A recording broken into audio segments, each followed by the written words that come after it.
PC fam, welcome to another episode of Chill with Chill. It is a beautiful Saturday morning, evening, wherever you are. It's Saturday or it might be Sunday. I don't know, but it's beautiful. You know what I'm saying? Happy to be here. We got some good hoops. Chill. We got preseason basketball going on for the NBA. We got the finals in the WNBA. Game 1 was last night. I know you checked it out. I was there for, I didn't catch the first quarter, but I got second, third, and fourth quarter chill. So we got some records. Dana Evans ties 5 threes last night. So she tied for the most threes in a WNBA finals game. That's correct. And then A'ja Wilson became the first with 20, 10, 5, and no turnovers. That's correct. That is correct. Let's talk about that game, Chill. What did you see last night? So the thing that I was really worried about coming into this series, the thing that I was worried the most about Vegas on the glass, because I see how serious Phoenix is on the offensive glass with Sabo and Alyssa Thomas. I see how serious that team is on the backboard. And I'm thinking to myself, A'ja can't be the only one on the glass. She can't be. Because if she's the only one on the glass, we're going to have a problem, right? Yeah. Because I think in game 5 when they played against Indiana, they got their ass kicked on the offensive glass. They got their ass kicked on the offensive glass. And I'm thinking, if you guys are going to rebound like this against this Phoenix team, it's going to be a short series. I'm telling you right now, because these girls, they're very good at getting second chance opportunities. But I loved how they gang rebounded last night. I love how they helped out. A'ja Wilson on the glass. I love how the fact that Lissa Smith, she came in with 6 big time rebounds, 6 of them, and I love that about her.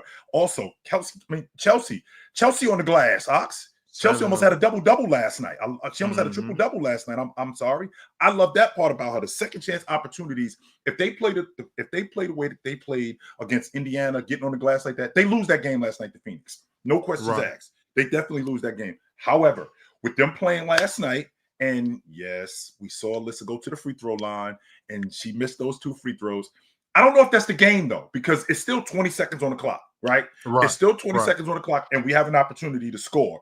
But I think we have to give credit to where credit is due. I think they had a great game plan. They ran the offense through A'ja like they always do. But I think Kelsey did such a great job getting everybody involved in the offense, as opposed to it just being A'ja. And I thought that this team did a great job on defense. They got great production from their bench. I mean, Jewel Lloyd came off the bench, Ox, and she was Jewel Lloyd.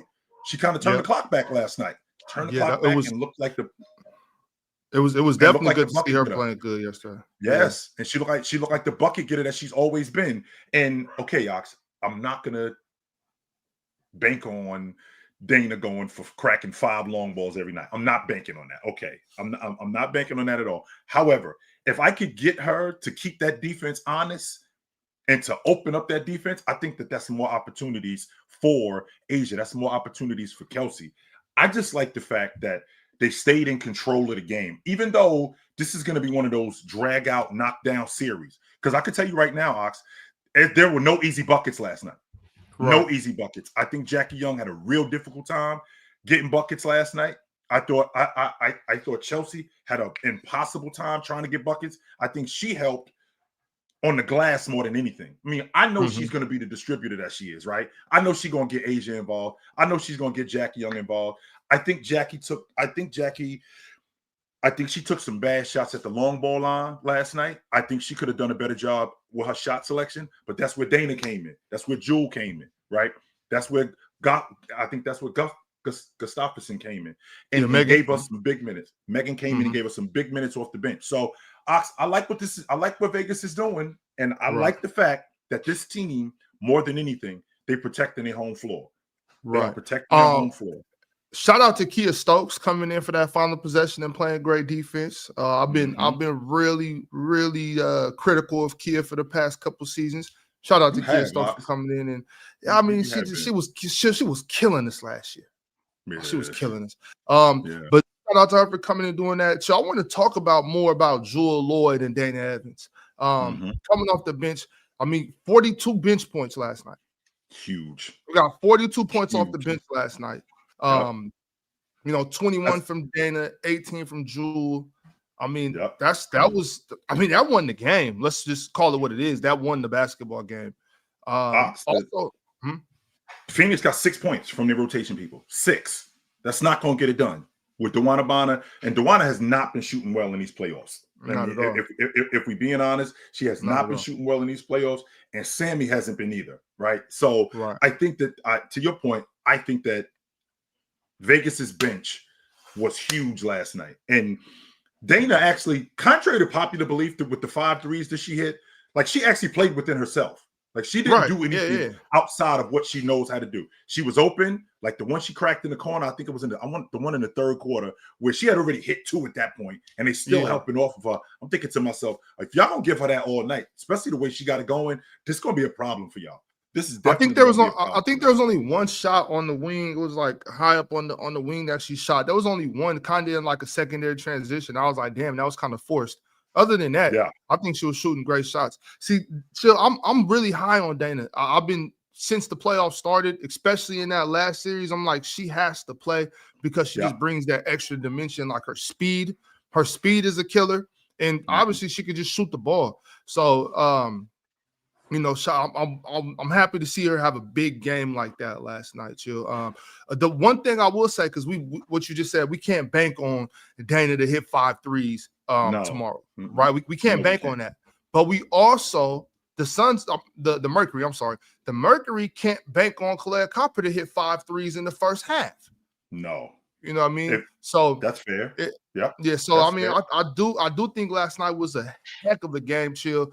I don't expect this series to go past 5. So you got Vegas handling these chicks in 5 games. I do. The thing I'm thinking about, Ox, and because like a lot of times, my WNBA knowledge when I first got on the panel, I felt like I knew it. I feel like you turned me on to a lot of different things, and you actually turned me on to Dana, right? I felt like I didn't really know much about her. She was on that Chicago team when they won the WNBA championship, and I thought she did a great job. I thought that you were really critical of. I mean, even though she wasn't what's her name? Why am I drawing a blank on her name? She played for Indiana, the left-hander, and she was knocking down the mid-range guard. Why am I drawing a blank on her name? Not Mitchell, but I don't know why I'm drawing a blank on her name. But she got busy in the series, and you were like, "Chill, that's not." You talking about Odyssey? You talking about Odyssey? That's what Odyssey Sims. That's what I'm thinking about. And you were really. I think Odyssey's a really good player, though. Don't get me wrong. Yeah, that's what I'm saying. And I'm thinking to myself, I felt like Dana did as good a job as she possibly could do on her. I just think that Odyssey was really good, and I bring that up. I bring that up to say Dana is such an integral piece to their rotation, and she a lot better than I gave her credit for early on. But I think that this Vegas team, man, they're gonna be trouble. And to 5 games, if they could keep DeWanna Bonner at bay the way that they had been throughout these whole playoffs, because I think she could be key. And I'm being honest with you, Ox.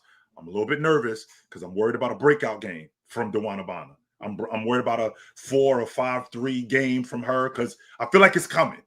I do, because the way she's been shooting in the playoffs, these playoffs in particular, she has not been good. So I feel like she do. So I'm worried about that. She did have the closeout game against the Lynx. I believe that was again. Was that so they were late. They were late game. They were just big threes. They were just big threes. Yeah. I just feel like I feel like that 5-3 game. I feel like it's coming, Ox, and I'm worried about that. Shit, don't talk like that. I'm trying not to. when you got a long ball shooter, when you got somebody that stretches the defense like DeWanna Bonner, and she's shooting like that, I can't expect her to keep shooting like that. I have to think that avalanche at some point is coming. I don't know when it's coming, but I feel like it's coming. So we got to do everything that we can to keep her at bay. The thing about it though, Chill, was there was a possession in the game last night where there was a lot of mix up, some extra possessions going on. DeWanna got an open look in the corner, and I didn't even worry about it. I was and typically that's DeWanna Bonner, you know what I'm saying? So typically it's like, oh, that's money.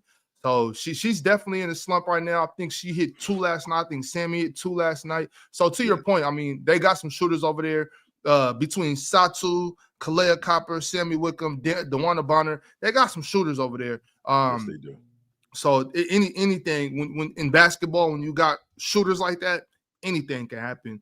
Do you think that? And to your point too with Jackie, Yeah. I think a lot of that had to do with her dealing with Kalea for that whole first half. It was I think Kalea was kind of putting her through the ringer. You know what I mean? So yeah, hopefully we can get a good one from Jack. I could definitely get with that. What I was going to ask you, Ox, is do you think with DeWanna Bonner, because you know how shooters are, shooters shoot. Do you think with DeWanna Bonner we have a confidence issue at this point? I don't think so. I wouldn't say that. I wouldn't say that. I think she's a vet. You know, she's been around for a while, for quite some time. I mean, she's 38. I don't think if it is, I would be shocked. I would be very shocked if she was a confidence thing. I also don't know about Alyssa Thomas. It seems like they were all over her last night when she, the spin moves to the rim. You can see the Aces are concentrated on her, and so right, and in that third quarter, Asia was making it real tough for Alyssa. She was making it really tough for Alyssa just with her length, her size. I do think Alyssa should be able to take more advantage of her from the perimeter. I think she should be able to maybe tomorrow. I'm not sure, but she shouldn't allow Asia to cover her from the perimeter. Also, Satu Sabali, she has to keep her head about her, keep her wits about her. She can't take little chippy fouls and technicals and stuff like that. If she has to bring it down and be centered and play good basketball. Yeah. So while I say I don't expect it to go to 5, I do want to put some respect on the Mercury and say I can see Aces in 6 for sure. I mean, these are 2 really good basketball teams. I'm excited for tomorrow. Last night's game showed that this is going to be a good series with some good games. Going into last night's game, Mox, DeWanna Bonner is 3 for 15 at the long ball line. And the fact that I know that sounds ridiculous. And with her being 3 for 15 in her last, I want to say like 4 games, 5 or 6 games. I mean, she had a stretch, Ox, and I know this sounds crazy because this is definitely not DeWanna Bonner, but she had a stretch of 5 games where she didn't make one. She went 0 for, right? She 1, 2, 3, 4. She had a stretch where she went 0 for 10. And that's not going to get it done. Now, I understand that she's older. So with her being older and with her not really having the athleticism that she used to have, like this is her forte. Like this is what we expect from her, for her to crack the long ball. And if she can't do that, to be honest with you, Ox, I mean, you're an advocate of this. If you ain't helping us, you hurting us. We got to get you off the floor. We got to get you off the floor. If she's not chill, what is she doing? She's not guarding anybody. No. I mean, she especially when the Aces go out. So if I'm over there, I could see her guarding Alyssa Smith, Megan Gustafson when she comes in. But when we go with that small lineup, when it's Dana, Chelsea, Jewel, Jackie, Asia, DeWanna cannot be on the floor. No. If she's not shooting the ball, if she's not hitting her shots, she can't be on the floor. Chill. I could get with that. I could definitely get with that. I'll be real interested to see the adjustments that Phoenix make in game 2. And the thing I'm thinking about more is I think that rotation that they have of DeWanna, right? That rotation that they have with DeWanna, not just with DeWanna, with Sammy and Catherine. I think they go to the glass more. I do. I think that they go to the glass more, and I think that they put a lot more. They try to put a lot more pressure and get second chance points because I'm watching Vegas, and Vegas is making it really difficult to score. So them second chance opportunities are going to be the difference in the game. So I think I think that's one of the adjustments that they make. Right. I'm excited, Chill. I'm excited for a good playoff series, just like I am always. Basketball playoffs, WNBA, NBA. I'm like a kid in a candy store. I'm just excited, happy to be here, happy to see some good hoops. What I really appreciated, Ox, was the fact of how versatile Asia is. Like I don't need to get 40 in order for us to win. I could do other stuff, right? I could take better care of the basketball. I'm gonna get you in the mid range. I'm gonna get you at the elbow because she got Alyssa at the elbow like 2 or 3 times, and it's money, right? Yeah. She got Satu away from the basket with that shot fake and got her right in the middle of the paint, and she hit that fall away on her. I was like, okay, she could score. And it was kind of quiet in terms of her buckets, but she was doing so much of the other stuff. Man in the paint, getting on the glass, taking care of the basketball. I love that kind of stuff about her. And the reason why is because that means that y'all not solely relying on me to just be a bucket getter. I could do other stuff. I'm watching Jackie cut to the bucket and her finding her. I didn't give Asia enough credit, Ox, and it's unfortunate that I'm doing it right now in the NBA Finals.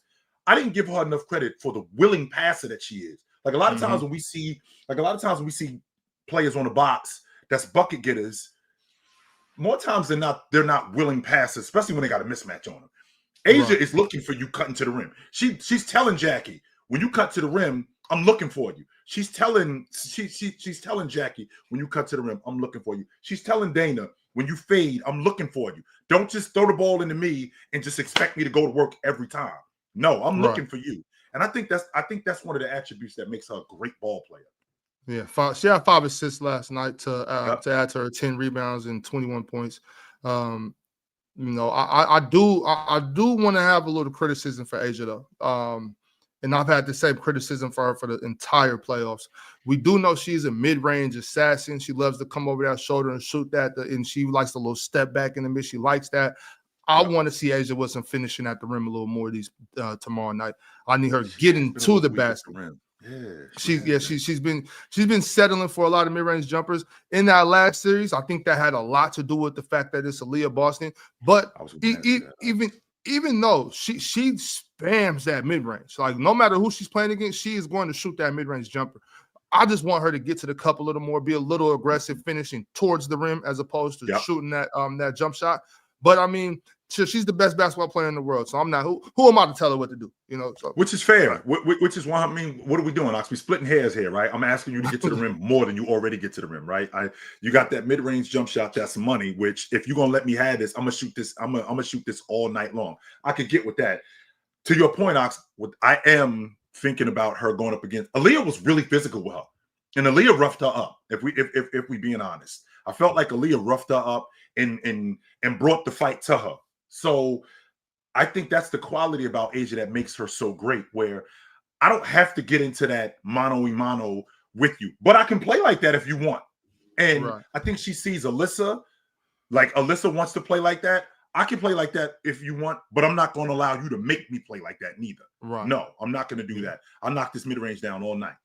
Alyssa can't. The problem with this one is Alyssa can't bully Asia. She can't. And I think that's a big part of her game is being the more dominant physical specimen, and I don't think she could do that to Asia. I do want to point out this though, Chill. Last night, what I realized with the whole Jewel Lloyd is Becky's calling plays for Jewel last night. Becky, they have a set where Jewel brings it up. And she kicks it here and kind of comes off the wing, sets in, and there's another pick for her coming this way to come back to the ball. And they talking about the left side that of the floor. Yes, you're talking about on the left side of the floor. I'm with you. Keep going.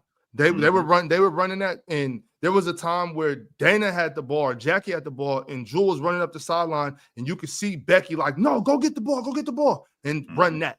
I think Becky's looking at Jewel like, if we can get you more involved in the offense, scoring early, get you 16, 15 points, be the threat that we know you are. I think Becky really wants Jewel scoring the ball this at least yesterday. I don't know what to expect for tomorrow, but yesterday I could see that where she wanted Jewel involved in the offense.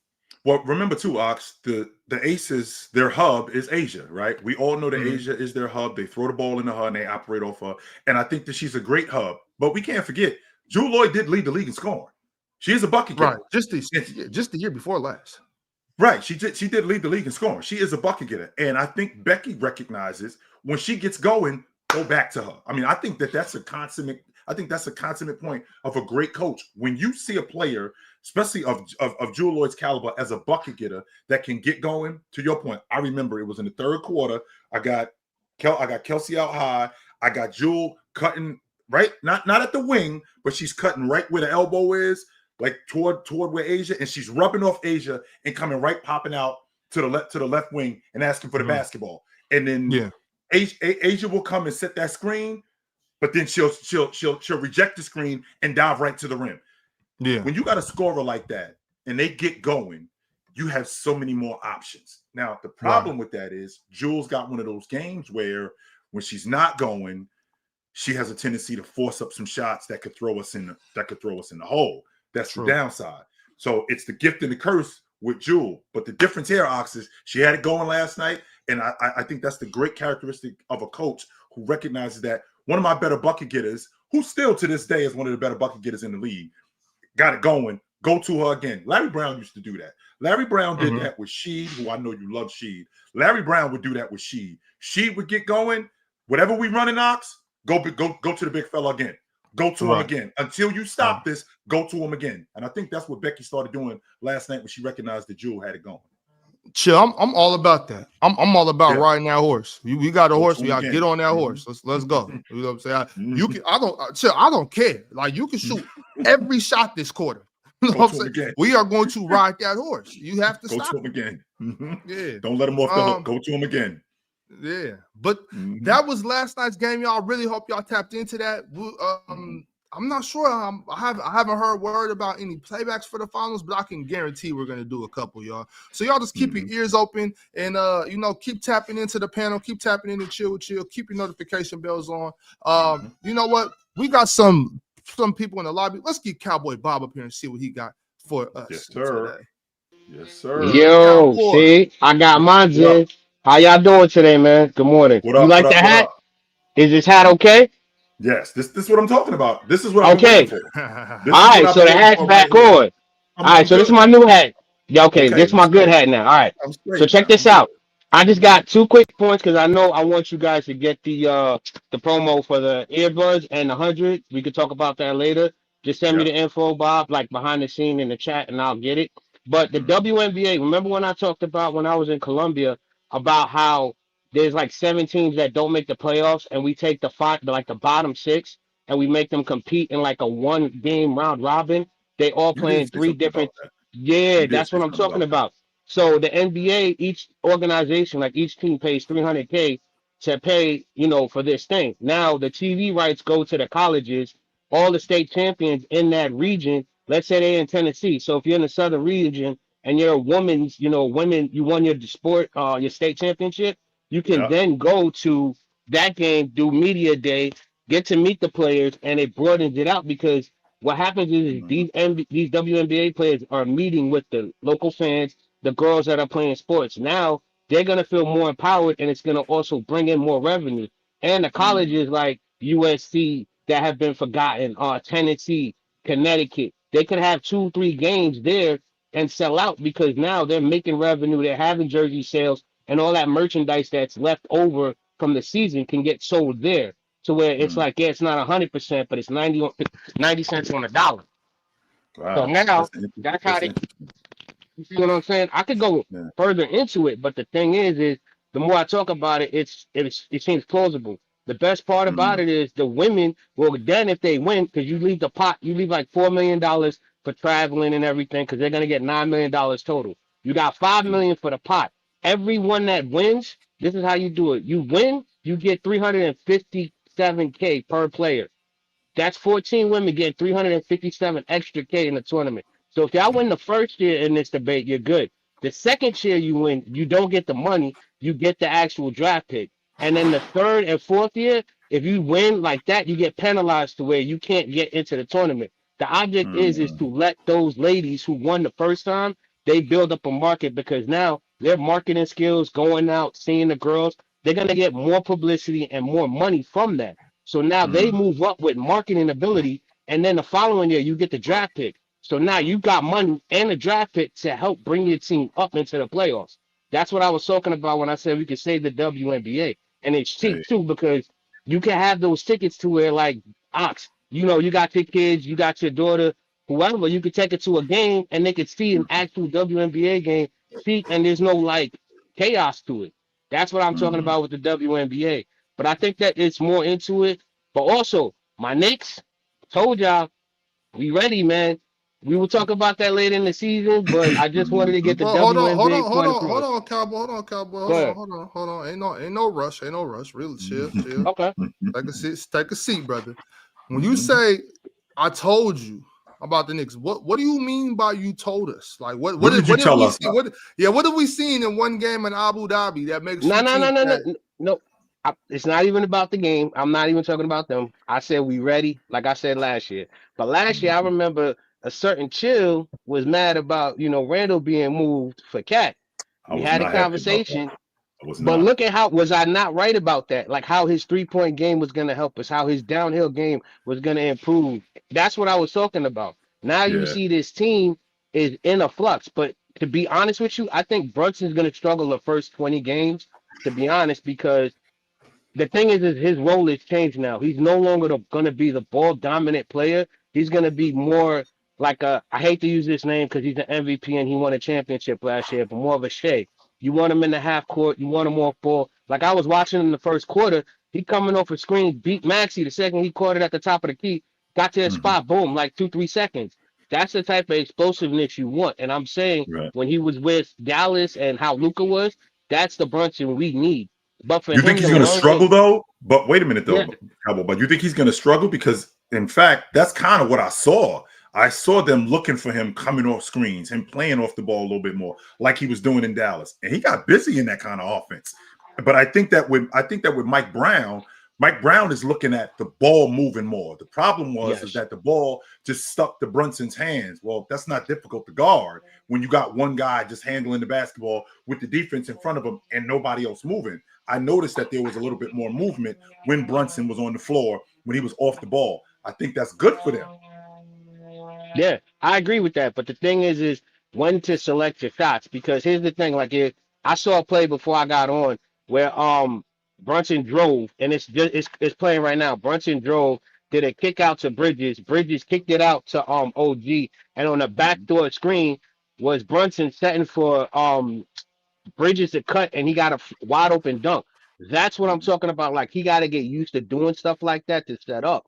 When he's doing stuff like that, we're good. But the thing is him not being ball dominant. It kind of is going to take away from his game, and a lot of people are going to be upset about it. Like, why isn't Brunson having the ball? He should be the ball handler, primary facilitator. I saw in the first quarter, like the first 5 minutes when they had their guys in, Brunson only brought up the ball about 4 times. That's what I like. But then it's like to incorporate it and let the guys get used to it. He's going to kind of struggle when to shoot, when not to shoot. Cat is going to be fine. Everyone else is going to be fine. But once Brunson gets comfortable, I think we'll be ready to go to the finals. Not saying we're gonna win it, but I think we can be a finals team based off of what Brown is going to do for us. Why don't you think y'all can win it? I mean, we can we dead this whole like Eastern Conference, Western Conference dominant narrative? 3 of the last 6 champions come out the Eastern Conference. Y'all, these dudes told me that the East was weak. We just saw a dogfight last year in the NBA Finals. Tyrese Halliburton is a popped Achilles away from them possibly winning the NBA championship, right?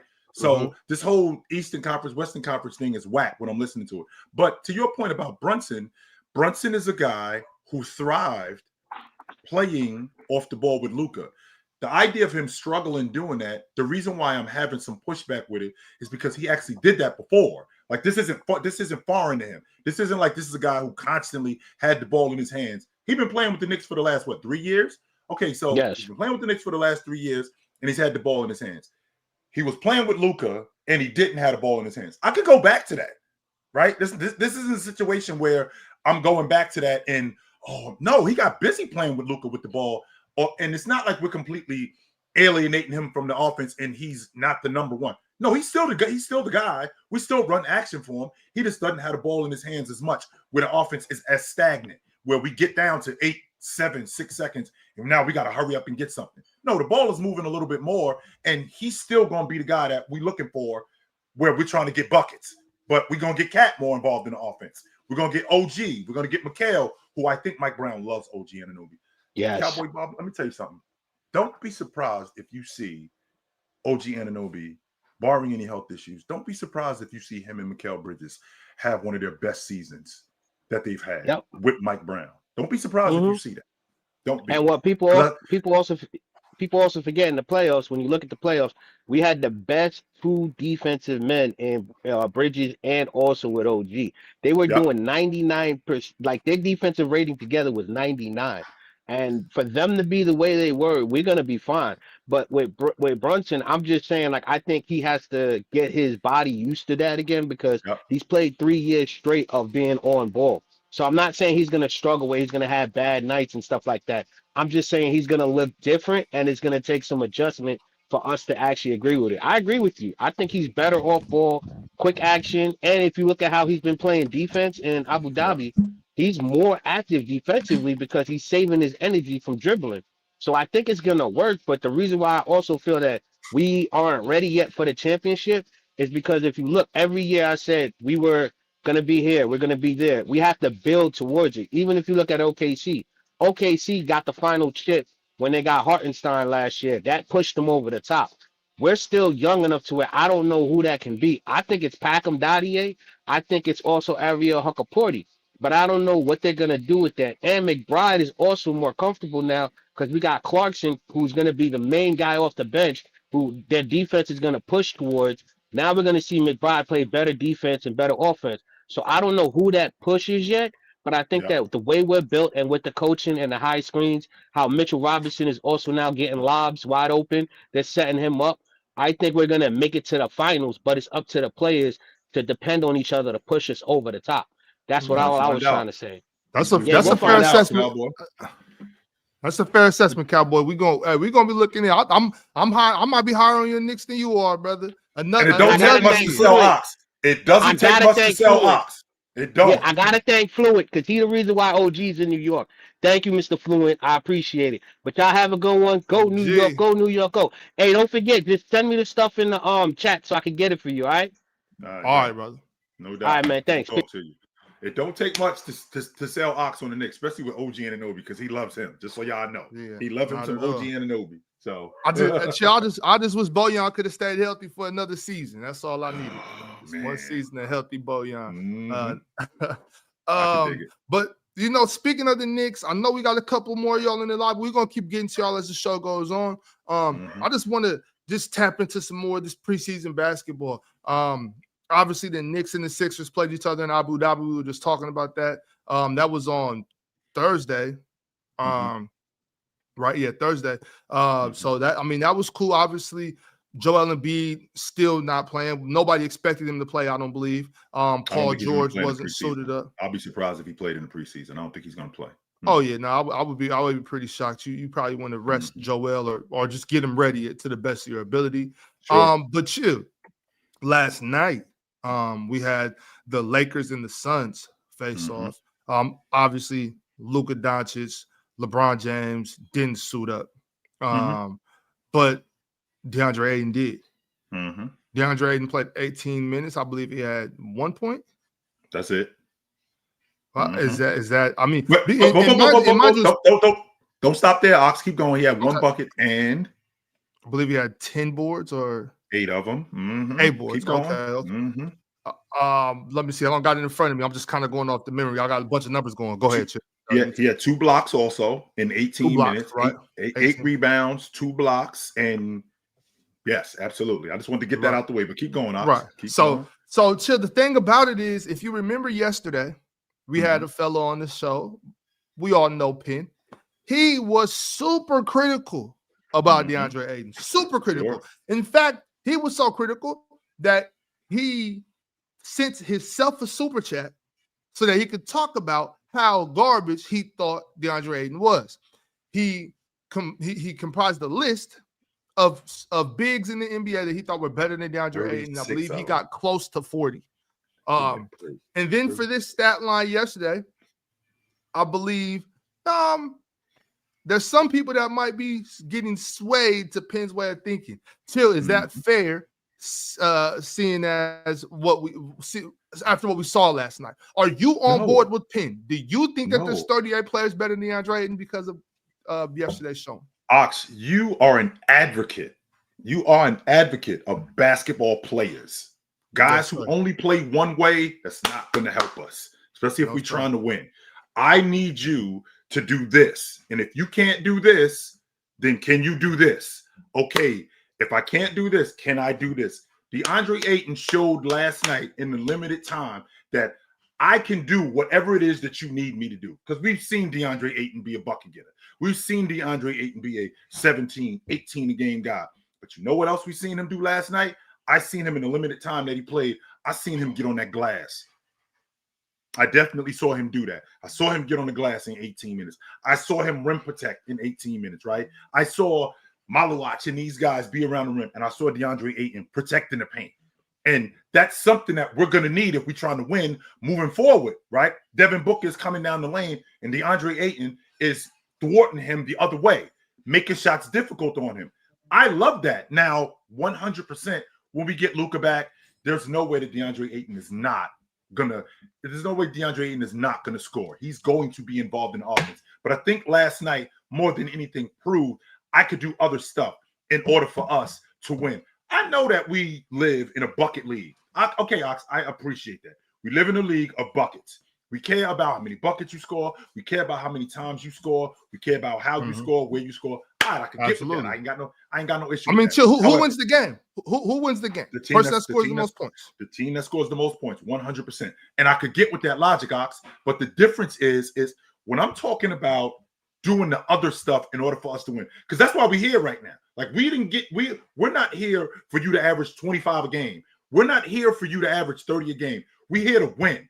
And the problem that we had last year was we had a big problem at the 5 spot.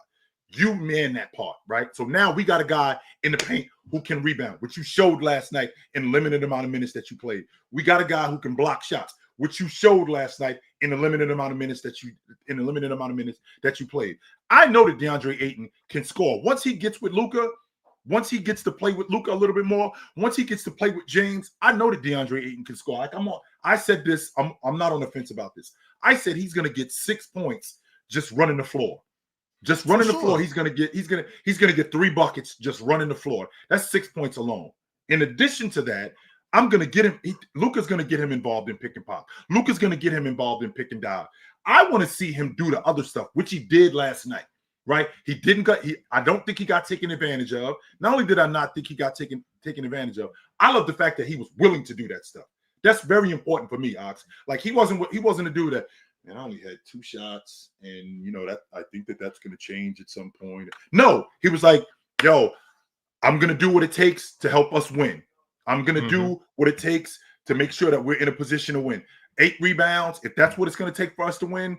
17 points, if that's what it's going to take for us to win, then that's what I'm going to do." And that sounds to me, Ox, like a basketball player. That sounds to me like a dude that's bought in. You preach constantly to me about basketball players. If you only can score, if you can't do anything else, and we don't need you for that, what else can you do? Well, Deandre Ayton has proven to me last night, I could do other things. I will be useful in other ways as opposed to me just being being a bucket getter. I promise I'll be useful in other ways, no doubt. I mean, that's what he said, Chill. I'll read it here. He said, "I wanted to show the team I'm more committed on the defensive end, more than the offense. I'm not here for numbers. I'm just here for whatever the Lakers really want me to do." That's a number 1 draft pick talking like that, y'all. I love that type of energy, and I hope he can maintain that type of energy throughout the season. Because to your point, Chill, he wasn't. I mean, Austin played a little bit. It's going to be different playing with LeBron James as opposed to playing with Bronny James. Those two ain't the same. No, they're not the same. It's going to be different when Luka Doncic is on the floor. It's going to be easy to score. DeAndre Ayton can try not to score. He's not going to have a choice with these two. You know what I'm saying? He's going to get the ball in advantageous spots, in places where it's easy to score. We call that spoon feeding, right? He's going to get spoon-fed, and he's going to be force-fed. He's not going to have a choice but to score the ball. So the fact that he's saying that he's here for defense, and it's even more important than the offense, that's what I like to hear from a guy like DeAndre Ayton. I know he's going to get on the glass. He's going to rebound, but to see if he's going to make it a point to protect the paint, protect the rim, you know what I'm saying, be big, rebound, and help on the defensive end, I think that's huge. Also, no Marcus Smart either, right? So with Marcus Smart, that steps up the perimeter defense. I want to ask you about Bronny James. Mm-hmm. Do you think that this year could be the year where Bronny actually has to play and has to contribute specifically to the defensive end of the floor? Do you think like maybe even I got some in my eyes. Sorry, y'all. No, you good. Maybe Bronny James playing with Marcus Smart can kind of help his defense as well. Maybe learn a few tricks and just ways to get better angles and use his speed. I mean, Bronny's fast. He's athletic. Sure. He looks like he's getting stronger. Do you think maybe help out on the perimeter, on the defensive end in particular? Well, I think we're in a space right now with James where we're making progress. And I don't think he has to play this year, but I do think that he's going to play. And I do think that he's going to play some meaningful minutes early to test, to check the temperature, to see where this kid is. We'll put him in live action early on in the season to see where he is. And we still have the G League. And Ox, remember where I'm at with this. When they took him last year, when he showed up, I said that he wasn't ready. But then we see him the next year, which was last year, and we see him getting stronger. We see his basketball IQ raised up. We see his shot selection getting better. We see all of this stuff from this kid. Now I got a defender in Marcus Smart who can teach me even more tricks in addition to what my father has taught me. I can play behind him and understand how he plays defense. That does nothing more than advance my game. That makes me even better. And I love that about Bronny. I don't think that he has to play, but I do think that him playing this season is just more development. I feel like that's advancing him even more. I feel like we put him in the lineup, and we put him in the lineup against quality competition to show that, to see where he is in terms of his advancement. Yo, how much better are you off the ball? How much better have you gotten with the basketball? How much better are you in navigating screens? How much better are you when you getting downhill with the ball? Can you get on the glass a little bit more? Can you, in terms of your hands getting busy, how are they busy? Are they just busy, or are they busy with a purpose? Well, getting with a guy like Marcus Smart, I really feel like that helps him, right? So I think that we're in a space where I think we're right where we are in terms of scheduling. I think that by next year, I think that he'll be a constant. I think he'll be a constant in the rotation. I think this year we're starting to make. I think this year we're starting to make progress. I think next season, the 26, 27 season, I think next year he could be a constant in the rotation, and maybe even. I'm not going to say even. I think that he'll be a constant in the rotation. I'm not going to say he's going to be fighting for that lead guard spot because that's Luka's spot, right? But I think that next season, I think we'll see even more of him. Because remember, Ox, I think this is his third year in college, which means that if he had stayed in school, he'd probably be first team All Big Ten. We'd be talking about him as like second team All American, and he would be probably if he would probably be a first round pick if he was coming out of school this year. So I mean, I feel like we're in a space right now with him where we're making progress, and it works. I just don't want to rush this kid into something that he's not, and I felt like that's what they were doing early on. And to listen to James even more, to listen to James say, you know, he ain't doing that with his other kid, kind of tells me that he saw what it was with this kid and recognized, well, I think I might have made a mistake by rushing him, and I'm definitely not going to do that with my younger boy. With Bryce, yeah. Well, Chuck, I think there's a difference between backups and spark guys. I think Bronny, and mind you, I think spark guys are very important. Like a guy like Eddie House used to be. You know, Eddie House, even sometimes Nate Robinson kind of turned into one of those type of guys where I need you to come off the bench and turn this up a little bit. You know what I mean? Mm-hmm. I think Bronny could potentially be one of those spark guys where he comes in into the first, starts the second, maybe plays a couple minutes, give a guy like Austin Reeves a breather, and just turns up the defensive end of the floor with Marcus Smart, who Marcus Smart, I believe, is either going to be a starter or the first or second guy off the bench. And so if you can have a guy, a spark guy, not a backup, but a spark guy like Bronny, who could come in and play. Mm-hmm. Yeah, could play anywhere from 8 to 11, 12 minutes, you know what I'm saying, every once in a while, and just turn up the volume, turn up the energy, run the floor, get out and run, get your hands on loose balls, get after long rebounds, double down on bigs, get back to your man, run around, bring that young energy. He's a baby. He got young legs. He can run all day.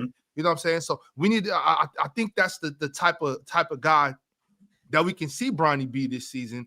And I think that can be when you got a guy like that and who understands his role and he plays that role to a T, that really boosts your team. That's how you steal 3, 4, 5 extra games in a regular season. And in the West, chill, we all know 5 games is the difference between you being in third place and being out the playoffs. That's the difference.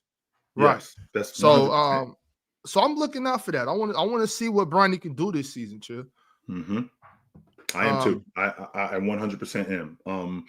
I'll be real interested. And I just got a comment in the comment section from the chat where he said that the guy Peace said a lot of my projection is on hope. No, my projection isn't on hope. My projection is on you improving. That's what my projection is. See, I don't think like you guys when you're talking about the next season, all you care about is adding another guy, right? I think that's what I think that's what you care about. You don't care about guys improving and getting better. We've seen guys improve. We've seen guys work on their games in the summertime and get better. And that's what I'm basing my projection on. Bronny James is in the lab. We saw him this season that just passed. He got stronger. He did get better from his rook season. So I'm projecting he's going to get better from last season. That jump shot is going to get better. Not only is that jump shot going to get better, that ball handling is going to get better. Based on what I saw, see a guy like Ben Simmons, I'll make an example of Ben Simmons. Ben Simmons, I think we were in 21 at one point, and he was an all-pro at that point. I still didn't see any improvement from him. I still saw the same guy that I'd seen 2 years ago. I still saw a guy who wouldn't shoot the basketball. I still saw a guy who got downhill and wouldn't consistently finish at the rim. Even though he was working on this stuff, I still saw a guy who didn't do that season in and season out. I'm seeing a guy in Bronny who did get stronger, who does look at the rim, who will shoot the basketball, right? So when I see stuff like that, that tells me that I'm working on this. I'm getting better at this. And now I'm implementing this into our game. That's where I'm at with it. So if my projection is hope, my projection is I hope that they stay healthy. My projection is I hope that they continue to implement what it is that they've been working on into their game. That's my projection when you're talking about hope. Not I hope that they get better. No, I see that they've been working on their game and they clearly are getting better. Right. 100%. 100%. I think improvement is something that we need to pay more attention to. Let's get these basketball players better at basketball. Yes, let's do that. Shout out to Too Clutch Corey, who's become a YouTube member. I believe Too Clutch has been around for a while. We know Corey. What's up, Corey? Let's get back to the lobby, chill. Let's see about who we got. We got Lee Mack in the back. Let's see what Lee Mack got for us. Yo, Lee Mack, what's going on? Hey, fellas, long time no see. How you been? What's up, brother? Good. I was just curious, what your guys' personal top 5 favorite WNBA games are. My top 5 WNBA games are? Because I've heard a lot of NBA, but I don't know a lot about the WNBA, and I'm kind of curious and getting kind of more into that as well. The Detroit Shock. The Detroit Shock in the NBA Finals against Seattle. That was a fantastic game. When Malone went to the stripe to ice the game, that was a fantastic game. I remember Phoenix's semifinals. Their semifinals game, I want to say when they had Diana Taurasi, I want to say in 2016 when they went up against Minnesota, that was a fantastic game. What about when Teresa Weatherspoon hit that game winner? Against Houston? Yes, absolutely. A half court shot. That was the winning game in the finals, by the way. Yes, that was a great one. Yes, sir. I still can't believe Houston's not around anymore. The comments is blowing my mind that they're not around anymore. That bugs me out. Those are the games that I'm thinking about off the top of my head. Yep, that'd be awesome. That's awesome. Yeah. I went to I used to go to a lot of Monarchs games, and I remember going to when they played the Sparks, watch Lisa Leslie. It wasn't really like much of a memorable game, but it was just a dope game watching Lisa play. Yeah, nostalgic game, yeah, for sure. Watching Lisa Leslie, she was so good. And I mean, obviously, I used to go to a lot of games watching the Monarchs. So Tisha Pinachero, just watching her play basketball was awesome. It was just great to watch. Yeah, I really respect that, Ox. I really respect that you kind of hold to the WNBA, especially because everybody's jumping on ship now. And like I'll be guilty of it. Like I've kind of gotten into it because of like I'm finally noticing that these ladies can actually play. But I really respect that you've held on to it for pretty much your whole life. That's something that takes a lot of just open-mindedness, and that's really awesome. If you're a ball lover, and Ox is a baller, Ox a hooper. It's all Ox likes ball. basketball. Right? Yeah, Ox is a hooper. Ox likes basketball. So, when he talking about those Sacramento teams, I was a big time Yolanda Griffin fan. I dug me some Yolanda Griffin. Yeah, I dug Yolanda Griffin. I just think that unfortunately they was in the Western Conference with the Sparks and with Seattle, so it was a gauntlet. It was a lot to deal with at that time. But I will say this, though, Lee Mack. I will say this, Lee Mack, and she's one of the big reasons why I'm so big on the WNBA. The best women's basketball game I've ever seen in my life. I was in the 8th grade. My sister was a sophomore in high school. They were they had to play the last game of the season at Sac High. Sac High is the school I went to. My sister didn't go there. Sac High is known for women's basketball. There was a young lady by the name of Vicky Ball. She ended up going to Tennessee. They had another young lady, Jessica Bradley. She ended up going to San Diego State in New Mexico. And then another young lady, Chantel Thomas. She ended up going to UC Santa Barbara. My sister is a sophomore. They have to beat this. This game is for the number 1 spot in the San Joaquin division or section for the playoff seeding. Whoever wins this game gets the seeding. It was the best basketball game I've ever seen in my life. My sister had 29 and 17.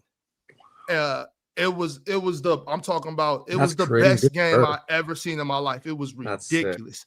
That's by far my favorite basketball game I've ever been to. Sister went off and just fucking balled. That's awesome. So she was a sophomore, but they had a player on her, the senior on her team, Krista Foster. She ended up going to Cal Berkeley. She herself had, I think, 23 and 12. It was a crazy game. Like it was the clash of the Titans. It was my favorite basketball game I've ever been to. But go ahead though, Lee. What you got for us, brother? Well, I was also gonna say a couple more things. It would be great to do with a throwback. I really like the Throwback Thursdays, and I would really love to see some throwbacks of the WNBA games, like some of the classics from there, and really shed some light on some of the legends that don't get as much homage because they're not men or whatever. And the last thing before, because I know you got a bit more on the lobby, is you want to show another record of Frank Sinatra's favorite artist, Ella Fitzgerald. Ella Fitzgerald, huh? Check you out. Hey, Lee Mack, you always come with the classics, man.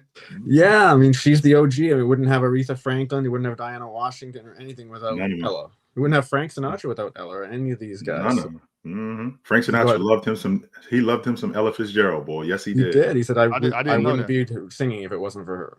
He loved him some Ella Fitzgerald. That's dope. I like that, yo. Word. Good to talk to you, Lee Mack. Appreciate it, brother. Absolutely. Good to talk to you guys.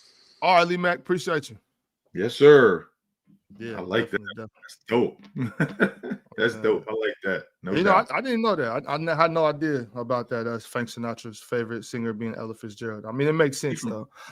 Only reason why I know that is because Frank from Jersey, and I'm a bit of a Frank Sinatra connoisseur. You know, Frank Sinatra was the man. So I know a little bit about Frank Sinatra. He's from Hoboken. Yeah, let's talk about this Dallas Mavericks. I know that I'm pretty high on the Mavericks. I kind of went this way when Kyrie got hurt and then picked up D'Lo, but you are still really high on this Dallas Mavericks basketball team. Yep. Let's talk about the Rook. Anthony Davis said, man, he has a lot of talent on both ends of the floor, but defensively, he's going to shine. We're going to put him in situations where you have to guard maybe the best wing. To have to guard Kevin Durant or Jimmy Butler or those guys. Chill. Are we throwing this kid to the Wolves? 100% we are. Well, absolutely. But here's the difference. He's a baby wolf. But here's the difference, though. We got the Wolves with us. So, like, we ain't just throwing them out there and just leaving them to dry. No, we got the Wolves. We right behind you, young fella. Don't worry. Don't. We're not Milwaukee. We're not going to let Jimmy Butler rough you up and then just stand on the sideline and not do nothing. No, we're not going to do that. Absolutely not. We're going to have your back. So all you got to do is swing. We'll jump in. 100% we'll jump in.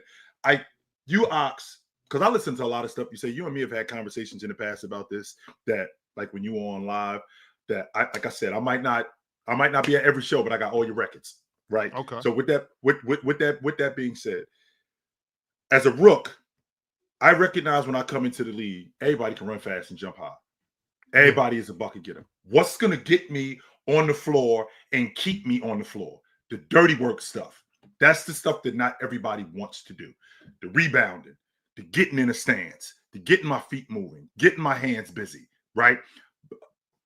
Navigating screens, not just navigating screens, but bumping guys, bumping cutters, things like that. This is the stuff that's going to get me on the floor and keep me on the floor. Everybody wants the ball, and I know that everybody wants the ball. Everybody can't have the ball, but you know what everybody else can't do? Everybody else can't defend. And we are on a crew. I'm on a crew with a bunch of defenders, and Cooper Flagg can defend. One of the things that I really like about him in terms of his defense, you know how I feel about rebounding, Ox. I like the fact that he will finish plays. He did that at Duke. He will get on that glass. So with Anthony Davis down there, with Lively down there, with Gafford down there, he will get on that glass. And more times than not, because I've seen Jason Kidd put him on the ball offensively, more times than not, he's going to be on the defensive glass because that guard's not going to rebound. So I could get in here and I can help you dudes rebound. So I think that that's going to be a big part of his game this year. I think Dallas is going to be one of the best. I think Dallas is going to be, in addition to being one of the best defensive rebounding teams in the league, they're going to be one of the better defensive teams in the league. That's why I think they're going to be so good. With Anthony Davis, with Lively, with Gafford, now with Cooper Flagg. And a lot of people go, well, he's only 18 years old. He's a kid. Yeah, we play in a young man's league, Ox. It's a bunch of kids in this league. Don't get me wrong. We got some adults, and we need that. We definitely need it. We definitely need adults, but we got a bunch of kids. And with us having a bunch of kids, I love the fact that Cooper Flagg is willing to do that other stuff in order to get on the floor and stay on the floor. I love that about him. Chill. There's some big paws on that puppy. Yes, it is. Yes, I'm telling you. I'm high on this Mavericks team. Once again, like I said, when Kyrie went down, I was like, but they're big and they got some dogs too. And they're big though. I mean, I'm looking at it and it's like, I don't think they're gonna bring Derek Lively off the bench. You know what I mean? I think Cooper is gonna start at that wing 3. You know what I'm saying? I think they're gonna go Derek Lively. Yeah, I think they're gonna go Derek Lively, Anthony Davis, and Cooper Flagg. And then Gab behind Lively. I could get with that. And maybe bring. I mean, I guess that would bring PJ off the bench too. You know what I mean? So I don't know. I can't say I did not see Dallas Media Day, y'all. So if this has been addressed already, then I'm clearly I'm speculating. But either way, even if you don't start that, that's a lineup that we're definitely going to see. Yes. You know what I mean? Like even if it doesn't start or finish, we're gonna see a lineup with Lively, AD, and Coop together. And maybe even a lineup where you brought PJ out there with them. I don't know. That's what I was about to say. I actually don't mind PJ starting, to be honest with you, because I mean, you've said this to me a number of different times. With guys who start, depending on how many minutes you get, I mean, Coop is not going to play a little bit of minutes. He's going to play. PJ's not going to play a little bit of minutes. But the fact that Jason Kidd has the front court that he has, in the words of the great Marlo Stanfield, it's one of them good problems. Right. This isn't a bad thing. This is definitely one of those good problems where I can have a rotation of PJ, Davis, Gadford. I can have a rotation of Coop, Lively, Davis. I can have a rotation of PJ, Davis, Lively. I can have a rotation like that, and it can work night in and night out where I can just throw different iterations of bigs on the floor. PJ 6'9". Like, PJ ain't no small dude. PJ 6'9". And with him being 6'9", we play, and he will definitely crack the long ball. He will get on the glass. I just think that this Dallas team, defensively, they're going to be one of the best teams in the league. With them being one of the best teams in the league, defensively, I think that offense is going to come. I've always been an advocate. I know how you feel about D'Angelo Russell. You and me, we go back and forth about this all the time. I like D'Angelo Russell. I think D'Angelo Russell, he can play outside of himself from time to time, and that's what gets him in trouble. But when he plays within himself, when he's knocking down open shots, when he's taking guys to the rim one-on-one, because I think that's where he's at his best, I think that's where he's at his best. He's not one of the best distributors in the game, but he will pass. He's not one of the better distributors in the game, but he will pass. Anthony Davis now playing the position that he wants to play, being in the 4 spot. I don't got to deal with Joker. I don't got to deal with Embiid. I don't got to deal with them big bodies like I did before. Now I got Lively for that. I got Gafford for that. Now I can be the defensive roamer that I want to be. Now I got this pup, Coop, over here also helping out. I can be the defensive roamer and rim protector that I really want to be. When I'm that, I'm so much better as a defender than I was in the past because I'm on record saying I think Anthony Davis is a defensive player who can score, and I think that they got a lot of guys on defense who can score, which I think that their offense is going to be a lot better because of that, because they're going to play faster, because they're going to get a lot of turnovers, and they're going to run a little bit more. So I like this Dallas team, Mox. I wouldn't be surprised if they was in the NBA championship. I wouldn't be shocked by that either. I don't got them, but I'm definitely going to be shocked. Chill, I think who we're forgetting about is a guy that I know you're high on. Is Najee. Love Najee. Love Najee on the wing. That guy, that he'll speed it up. You know what I mean? He'll speed it up.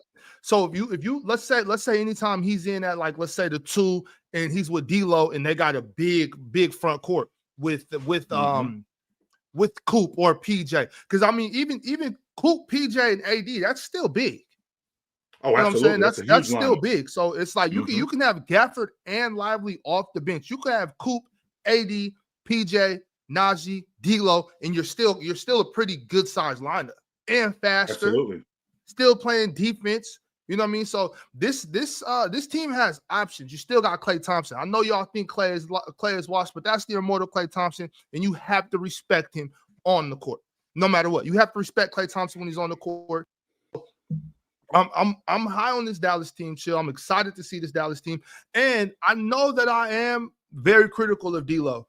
But last year, when the trade rumors and all that was going on, he turned up. I've seen D'Lo play good basketball, and I think, see, Chill, that's my problem with basketball players in the NBA in particular. I've seen you get busy so many times that when I see you play terrible for 2 months, it just throws me off. There's a difference between being in a slump and just playing bad. And D'Lo, when he's bad, Chill. Yeah. It's just like, what happened to the D'Lo that we've seen? You know what I mean? So I think that's where it comes from, a lot of my criticism on D'Angelo Russell. So I'm excited, man. I'm excited. I am too, yo. I am. I'm definitely excited about this crew and to see what they can put together. Yes, I am. And I know I say that all the time, but that's because I'm always excited about basketball, yo. Like, it's basketball season, man. It's that time. We got the WNBA finals going on in the NBA preseason. Baseball's in the playoffs. Yankees just handled Boston. Yankees just beat the Red Sox, man. Come on, man. How are you not excited right now, yo? The Yankees just took care of the Red Sox. We got the WNBA finals, NBA starting, hockey about to start too. How could you not be happy right now? If you are a sports fanatic, man, come on, man. It's Rocktober. That time of year. Yes, sir. It is that time of year. Yes, sir. Come on, man. It is that time of year. It is Rocktober, man. Let's get rock out, dudes. Let's get my man up here on stage. What's up, brother? What up, fellas? What up? I'm glad that y'all was just talking about Dallas because that's what I wanted to talk about. Because me and my homeboy, we was discussing about, he said he hates the idea that Jason Kidd had brought up over the summer about Cooper running the point guard position. I was wondering to see how y'all felt about that because I personally don't hate it. I think he can be. I think he can work on his playmaking, and it's gonna take a little minute. I mean, that's part of the development, but I don't hate it. I mean, that'd be a tall starting lineup if you get a Cooper Flag, Klay Thompson, PJ Washington, Anthony Davis, Daniel Gafford lineup in. I'm all for it.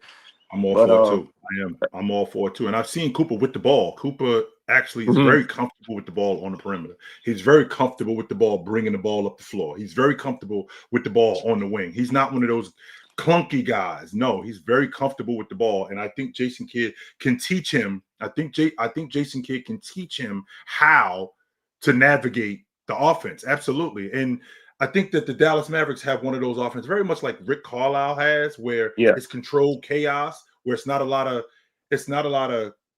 continuity is not the word I'm looking for, but It's not a lot of straight line things. No, it's because that's what Jason Kidd played under when he played for Rick Carlisle. It was basically read and react, but you got smart guys. It's not something where you read and react, and then I got guys that don't really know what they're doing, like Cooper Flagg, but I think Cooper Flagg's smart enough to recognize that I can get to the rim, or I know that I could get the ball to Anthony Davis when he scored twice. I could get downhill on a smaller guy, because not only is Cooper Flagg 6'9", he's like 230 pounds. He ain't no small dude.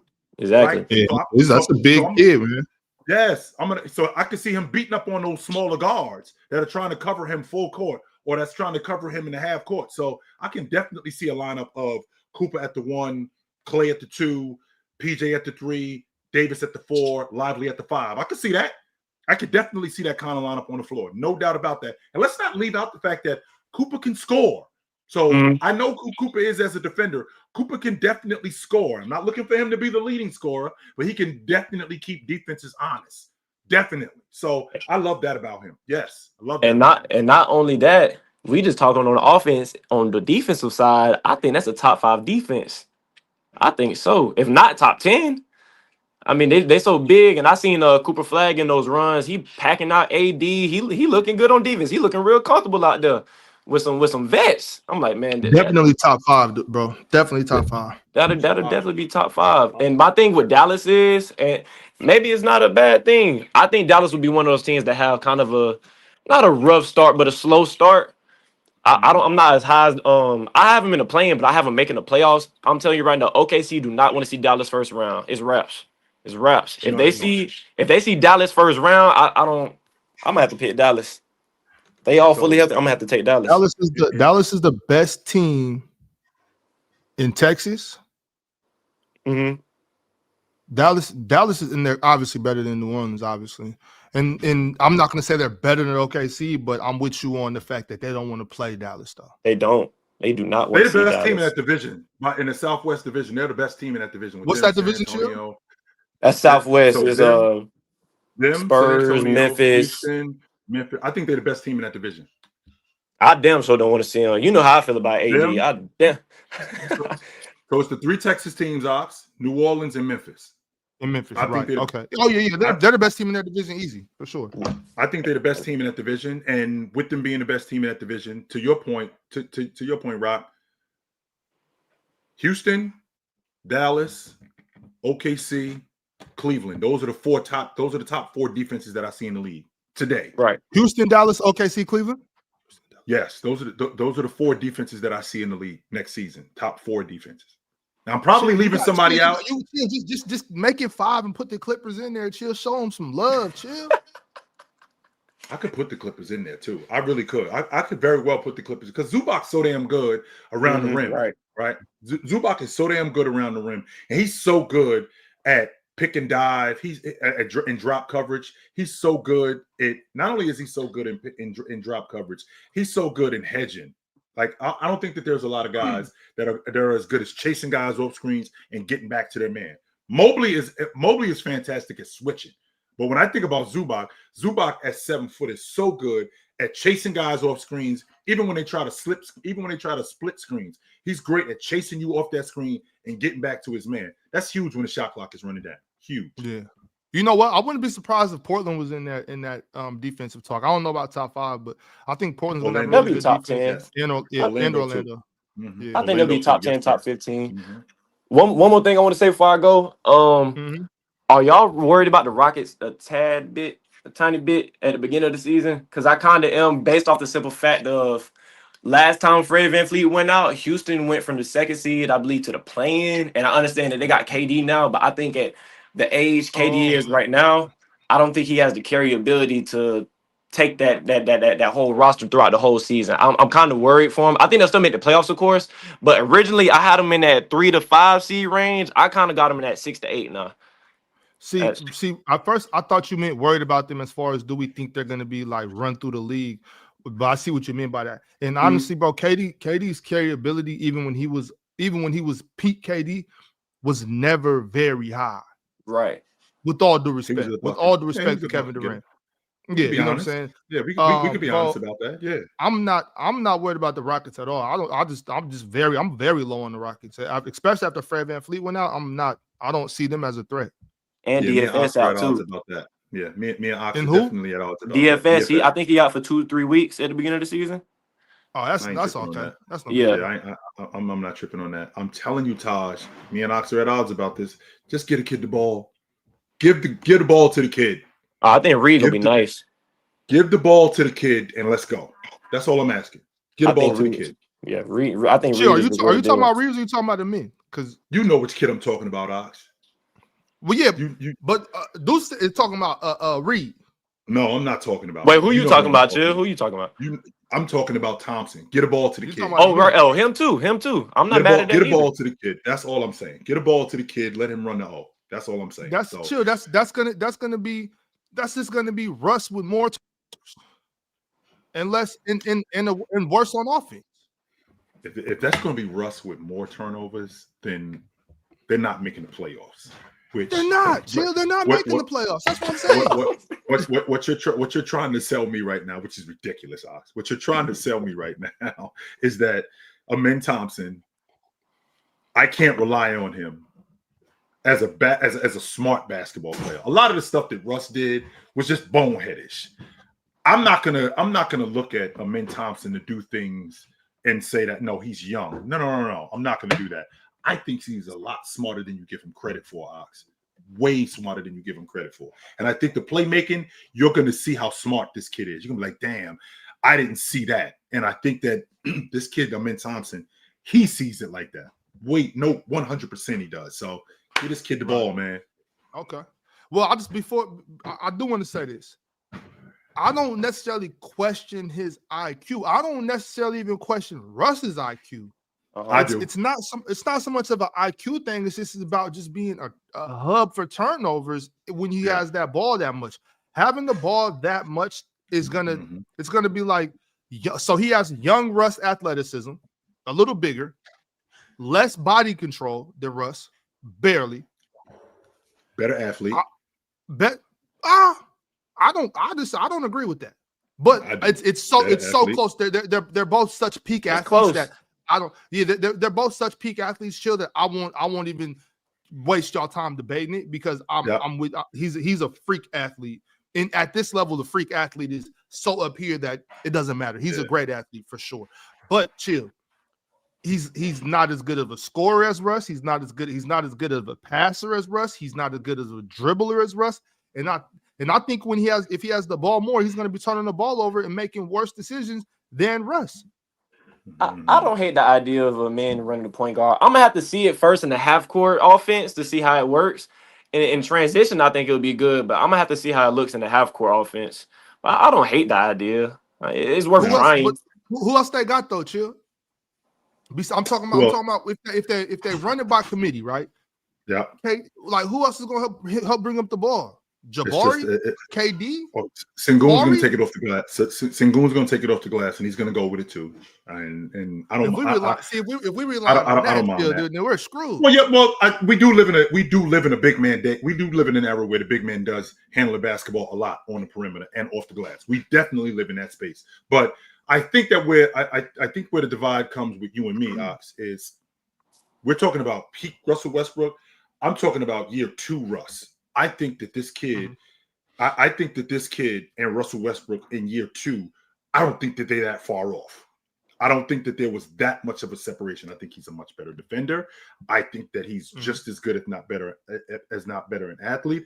I think the finishing around the rim in year 2 for both him and Russ, because he was younger, I think that the finishing around the rim is really good for a young player like him. I think this season, the fact that I've seen it coming into the game, now that I get to handle the basketball more, like Max said, he can't dribble. Like stuff like that tells me, like when I hear stuff like him saying stuff like he can't dribble. If he couldn't dribble, what is he doing starting? If he couldn't dribble, what is he doing playing on the? Because he's not a knockdown shooter. And in terms of him, if he's not a knockdown shooter, then you're telling me if he can't dribble, he can't get to the rim. If you're telling me that he can't dribble, he can't do anything in transition. If you're telling me that he can't dribble, why is he on the floor? Just for defense? Because that's Andre Roberson, and we can't live in that space today. So that's just not true. I think you're taking Max's words far too literal. I think when he means he can't dribble, I think he's saying like in a half-court setting, he doesn't have the ability to just get to any spot he wants to create for other players. I think he's saying in a half-court setting, if he needs to here to get different angles, and I don't think he has the ability to do that. And I agree with Max if that's what Max is saying. Even if that's what he's saying. Even if that's what he's saying, Ox. Even if that's what he's saying, he did show me flashes in the half court of in and out cross, getting to the rim in the half court. He did. Yeah, but that's mostly off the catch, though, Chill. When the defense is rotating to him. Yeah. As opposed to him being the one to set up the offense. When the defense is moving, it's easy for a big, strong, quick athlete like him to make a quick move and get somewhere, boom, boom. But if I'm walking into a set defense, I highly doubt it, Chill. That's just going to be that way. And what you and essentially what you're telling me, Ox, is you telling me that me being able to in and out cross, me being able to hesitate and go off the catch. When I'm in the offseason working, I'm in the offseason working on the game being slower. I'm in the offseason, I'm working on half-court stuff with Sengun, coming off screens, getting downhill. I'm working with guys like Reed Shepard, driving to the lane, kicking. I'm working on stuff like that to get better. This is what I'm talking about, Ox, when I talk about in the this is what I'm talking about, Ox. When I talk about in the offseason, I'm working on stuff where people expect me to be the same dude that I was last year. And I feel like that's where we are with you. Like I expect to see an improvement from a guy like that. You already told me, Ox, that I could get it off the catch and go. All right, well, if I could get it off the catch and go, well, when the game slows down and I'm bringing the ball up the floor, if I could just get it off the catch and go, I can break you down when I'm in front of you too. I can work on that and get better at that. So because I've seen him get better throughout the course of last season, I expect him to get better because the stuff that he worked on, he implemented that last year. And I think we also over-exaggerate things like a guy's ball handler. Like if you ain't Kyrie Irving as a ball handler, like you can't handle a rock. Like hold on. I don't have to be that good with the peel. I don't have to be that nice with the peel, but I can be good enough, right? I feel like I can be good enough where I can get to spots. I can be good enough where I can get downhill. And I expect to see that from him, Ox. So we're definitely this season. I think definitely this season, we're going to see a different Amin Thompson. And Ox, just like when I say, you know what, I was wrong, you're going to say, chill, you was right about this kid. Maybe so. And, in fact, I hope so. Obviously, I want everybody to be as good as they can be. I have no interest in, Amin being bad or, being, turnover prone. Of course, I don't want that. But I do look at this, though, Chill. First, I'll say this. Freddie just got hurt 2 weeks ago. Sure. So, Amin wasn't coming into this offseason, I don't think, looking at, well, I'm going to be the point guard. You know what I mean? So this is just a new thing that I think he's seeing. Like, okay, I might have to bring the ball in or, have to be the point guard. So what you're saying he works on with that, making moves with the defense already set is something that I think has probably been something he's always worked on. You know what I mean? And some people just don't have that part of their game. So it's like, are you going to just get the ball and initiate it, get it up the court quick, give it to KD or give it to DFS and swing it to KD? At that point, Chill's like, well, if KD has the ball in the wing, why would I get the ball back to you? You know what I'm saying? So, it's kind of like, where does Amin come in? I think Amin keeps coming in with getting the ball off the glass, long rebounds, pushing the break. Fast-paced offense. I'm with you on that. If we can speed the game up, keep it going, yes, I think Amin is going to be perfectly fine with the ball. But just in the half-court setting, Chill, I think he's going to get in the way more than help in this particular instance. I think for now, but we'll see. It's a long season, 82 games of basketball. You know what I mean? And I think he's a superior athlete. I think he has talent, and so I hope it's a good season for him. But as of now, right now, today, the loss of Freddie VanVleet has me having Houston out of the playoffs. Outside looking in. I think you're gonna be wrong about this, Ox, but we'll see. Well, Chill. If Houston's not in the playoffs, that makes room for another team to be in the playoffs. So. Would it be a California team in particular, Ox? I'm just saying. I don't know, Chill. I don't know. Yes, it does. Oh, right. Yeah. Chill. You know what? Because we got a little time left. I think we got enough time to get maybe one more person up from the lobby.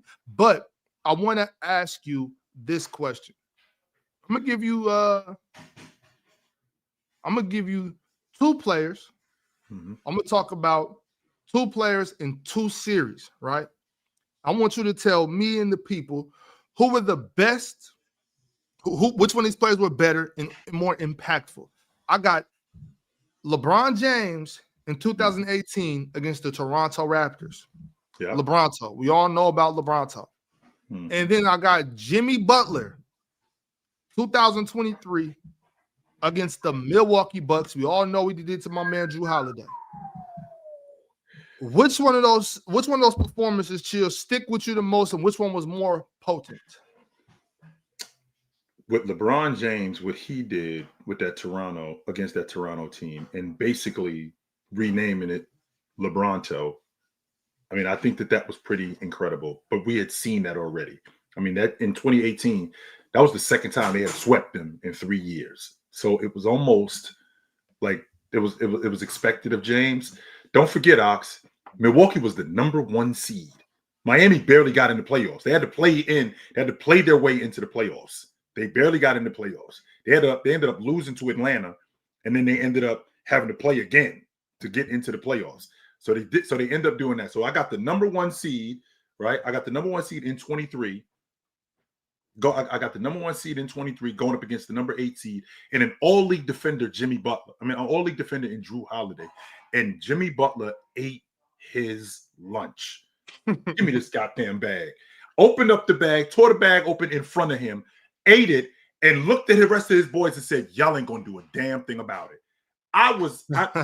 Me watching that series, I promise you, Ox, I did not enjoy that at all. I wanted to fight Jimmy Butler. I ain't like that one bit because I was like, y'all just going to let him do that to him. And he just completely, I've never seen Drew Holiday get his ass kicked like that, ever. Never, and I watched Drew Holiday. I watched Drew Holiday throughout the course of his career. And I've watched him play against some really good players, against Steph, against Damian Lillard, right? Against Russell Westbrook. I've seen him play against some great ones. I've never seen anybody eat his lunch like Jimmy Butler did. Never. Chill. You remember when remember on Friday when Debo was choking Craig out and the sister was looking at telling the mom, sue him. Yeah. Or no, Smokey was telling the mom, shoot him. Shoot him. I'm looking at, so you say you want to fight Jimmy. I want to fight Giannis. I'm like, Giannis, you just let your man get packed out like that? Shoot him. Do something, Giannis. What you doing? You're not gonna do anything about it. You're just gonna let him just continue to stomp on him, and you guys are just gonna sit around and watch him stomp this dude's head into the ground, and y'all ain't gonna do nothing. Ox, he got whatever he wanted, whenever he wanted. The most compelling part about that is, again, they were the 8th seed, and I don't think that this was a team that I think that they were an 8th seed because they had underperformed in the regular season. I'm not buying the whole injury part because a bunch of those guys played a bunch of games. I think that this team coming into this playoffs, they had no business losing to that Milwaukee team. That Milwaukee team was rolling. And the fact that Drew Holiday, who was an all-league defender that season, and he had his struggles with some guys, but for him to just get roughed up by a bigger, more potent version of Jimmy Butler, it was incredible to me. Jimmy got whatever he wanted. Then on top of that, to whisper to him, and then not just to whisper to him, to tell him to his face, you can't with me, not you.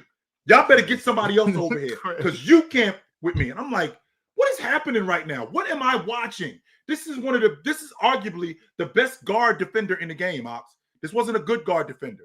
This wasn't one of the best guard defenders.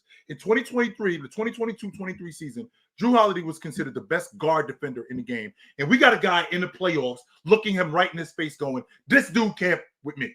This dude can't cover me. I am going to kill him. And he did that.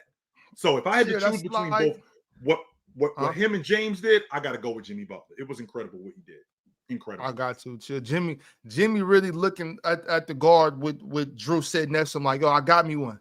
Come on. Bring it over here. I got me one. And there was nothing Drew could do about it. Not him. Not him. There's nothing Drew could do about it. Man. Let's see. Man. Chill. Wemby says that we will see some Wemby shake this season after working with Hakeem? Are you buying that? Yes, I am buying it. Yes, I am. When I talked about guys, their games being transcendent and how impactful they are on society, this is what I'm talking about. Like, to listen to everything that Wemby said about Lajuan. That's the stuff that I'm talking about, where he talked about how Lajuan just enjoyed working with him.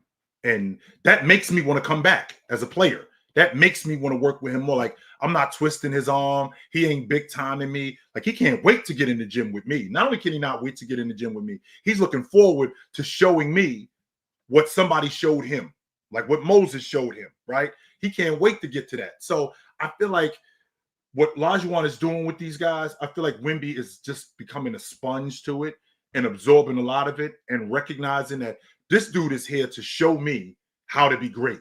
And that's what I'm talking about when I talk about a guy, games being transcended and how impactful he is on society. And that society is pro basketball. And I feel like Wemby is, I think Wemby is going to be fantastic just off the strength of working with him.